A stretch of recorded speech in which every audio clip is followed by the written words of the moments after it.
Hello everyone, welcome to another Rick's Picks.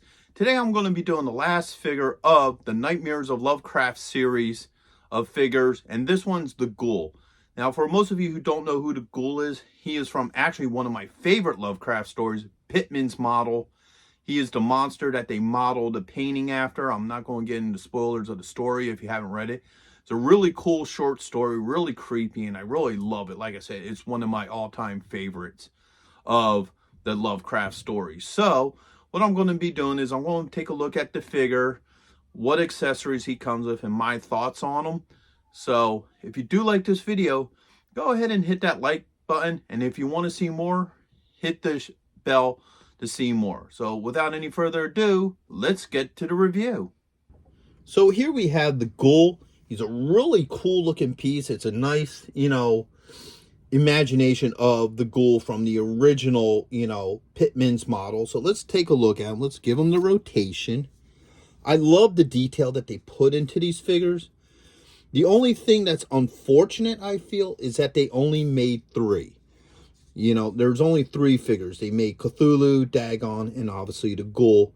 I wish they would have done more with this line because it's a really cool looking line. He don't have many points of articulation. His wrist swivels, his arm moves. This arm is kind of on a swivel joint, and his wrist moves here. So overall, he doesn't have that many points of articulation. And to be honest with you, he wasn't really designed to be, something that you would play with. He was more designed to be something that looks nice on a shelf. So he comes with this really cool stand. I like this. You can see the work and stuff that was put into this, the detail of the bodies all around them and what have you. For those of you who don't know, what they were basically were these creatures that move in the shadows of society. They were more like, oh shoot, what were they called? Like a chimera. No, not a chimera. Yeah, they were more like changelings. And what changelings were supposedly done was they would like sneak into people's houses, swap babies out for their baby. So they would take a human baby, train it into being what they are, and then put one of their own in the crib.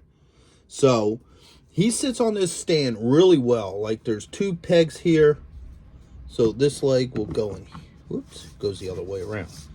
So this leg will go here, and that one will go there. And then he sits on it really nice. It's a really cool stand. And he also has another figure here that can just go into his hand. So you spin his hand, and you put this guy in there like that. So now he's holding, that. So this is a really cool piece. I really like how it looks. It would go great with anybody's horror collection. And if you're a Lovecraft fan, I would highly recommend, getting this. Now, the problem with these figures is they're extremely hard to find. Like, you can find the Cthulhus. The Cthulhus are pretty easy to find. Dagon's okay. The Ghoul is the hardest one of the set to find.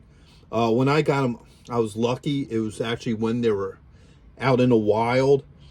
So I was able to get them all from like a collector store, which was really cool before they shot up in price. So overall, he's a neat figure. I'd highly recommend him to anybody who loves horror and just Lovecraft in general.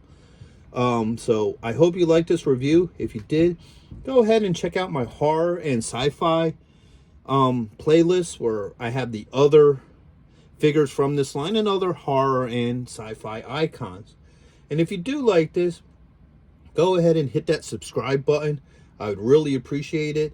And leave a comment. I'm always happy to hear from you guys. So until the next video, late. Thank you for watching this video. If you did like this video, do me a favor, hit the like button, subscribe, share it with friends, hit the notification bell so you can see more content, and always leave a comment. I'm always happy to hear from you.